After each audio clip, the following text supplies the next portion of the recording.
ځوانانو سپین ږیرو د بچو خاوندانو که خپل بچي بې وخته مشران کول غواړئ خپل بچي بې وخته هغه د وقت امامان جوړول غواړئ دې علم ته کښېنوئ قسم په الله په دې کې عزت زمونږ په دې زمانه کې که چاته دې وویلې چې دا عالم دی څه داسې خوند ورته نه ورکوي دا خبره په هغه داسې ښه نه لګي که ورته ودې ویلې قرآن حافظ دی څه داسې ښه په نه لګېږي که ورته ودې ویلې چې زما زوی انفل کړی دی ډارک به ترې متاثره شي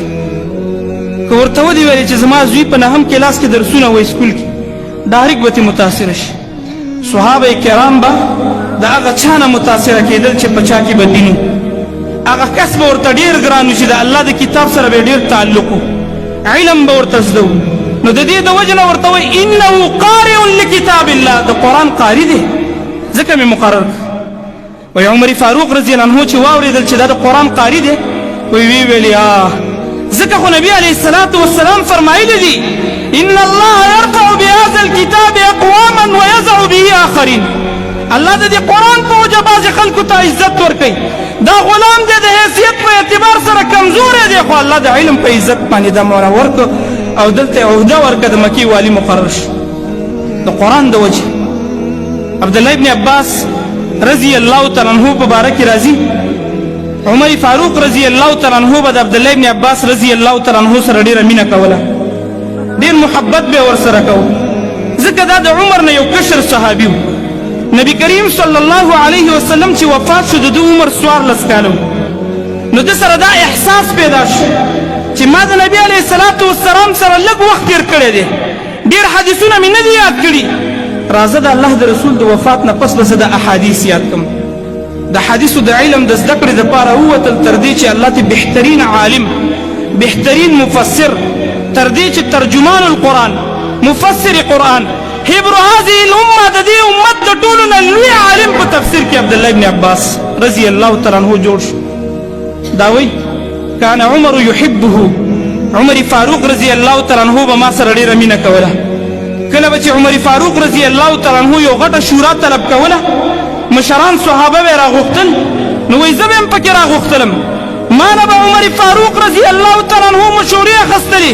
په شورا کې به ناستم کان یدخلني مع اشیاخ بدر عمر فاروق رضی الله تعالی عنه به د غټو غټو صحابه کرامو سره هغه صحابه کرام چې د عمر په لحاظ سره ډېر مشر و د نبي کریم صلی الله علیه وسلم سره به د بدر په غزا کې شریک شوي هغه صحابه کرامو په مجلس کې به عمر فاروق رضی الله عنه زم راغوښتم او زه به صرف د علم د وجې نه راغوښتم وایي بعضې صحابه کرامو په دې نفس کې څه کراهت محسوس چې یاره زمونږ خو هم بچي شته دا ولې دا کشر هلک ابن عمر رضی الله تعالی عنه عبدالله عمر فاروق رضی الله عنه د خپل مجلس ته راغواړي نو یو ورځ یې ورته وویلې چې عمر فاروقه ولنا ابناء زمونږ هم دقه شانتي بچي شته زمونږ هم واړه واړه بچي شته موږ هم د بچو خاوندانې بچي لرو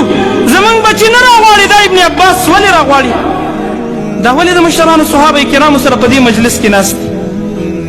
نورو صحابه کرامو ته د ده د عظمت پته نه وه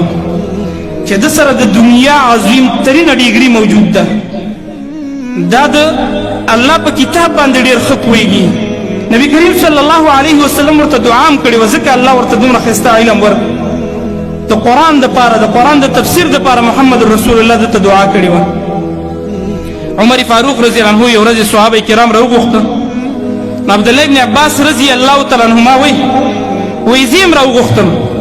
غرض په دې کې دا نه و چې ما په دې شورا کې شامل نه یې زما امتحان اخیستل چې د کومو صحابه کرامو په ذهن کې دا خبره موجود ده چې دا کشر صحابي د مشرانو صحابه کرامو په مجلس کې ولې عمر فاروق راغواړي د دې دپاره یې وایي زه هم راوغوښتم وایي عمر فاروق رضی الله تعالی عنه د صحابه کرامو نه تپوس کوم چې الله رب العالمین په دې سورة النصر کې څه ویل غواړي اذا جاء نصر الله والفتح په دې آیاتونو کې الله رب العالمین څه ویل غواړي د دې مقصد څه دی نو بعضو صحابه کرام وویلي چې الله وایي چې کله فتوحات ډېر شي ځمکې ډېرې فتح کوي فتح درته ډېرې حاصلې شي نو بیا استغفار کوئ او د الله حمدونه بیانوئ بعضې صحابه کرام خاموش پاتې شو او بعضو ویلې موږ ته پته نشته صحیح په دې کې نمبر رالی د عبدالله ابن عباس رضی الله تعالی عنه خواته عمر فاروق رضی الله تعالی عنہ ورته وایي اتقول هكذا ابن عباس دغه شانتې ته هم وایې چې دې خلک وویلې ایا د دې آیات په باره کې ستا هم دا نظر دی چې دا خلک څنګه وایي وایي لا زما دا نظر نه دی نو بیا څه نظر دی دی په دې آیاتونو کې الله څه ویل غواړي دا راته ووایه وایي هو اجل رسول الله صلی الله علیه وسلم په دې کې د الله د رسول د وفات د دنیا نه د رخصتېدو خبر دی چې فتوحات ډېر شي ای نبي استغفار ډېر کوه د الله حمدونه کوه ځکه ته د الله خواته ور روان عمر فاروق رضی الله تعالی عنه ویلي چې زما هم دا نظر دی چې د دې صورت دا مقصد دی نو نورو صحابه کرامو ته د عزت او مرتبه میلاو شو ابن عباس رضی الله تعالی عنه چې ډېر کشر صحابي د مشرانو مجلس به ورته د علم په وجه حاصلو ټیک د عصري علومو په ووایه د هغې خلاف نه خو یاد وساته چې په عصري علومو کې به د دنیا یو عرضي عهده ورته میلاو شي تاسو کتلي ما او تا دې نه ډېر واقف یو چا سره چې عهده عوام ورته کنځلې کوي که نه کوي چې یاره دا څنګه ناشنا انسان دی زما کار یې ونه کړو زما داسې ونه شو هغسې ونه شو دا د علم عهده داسې ده چې هر سړی به دې لاسونه ښکلوي هر سړی به دې سینې ته رانږدې کوي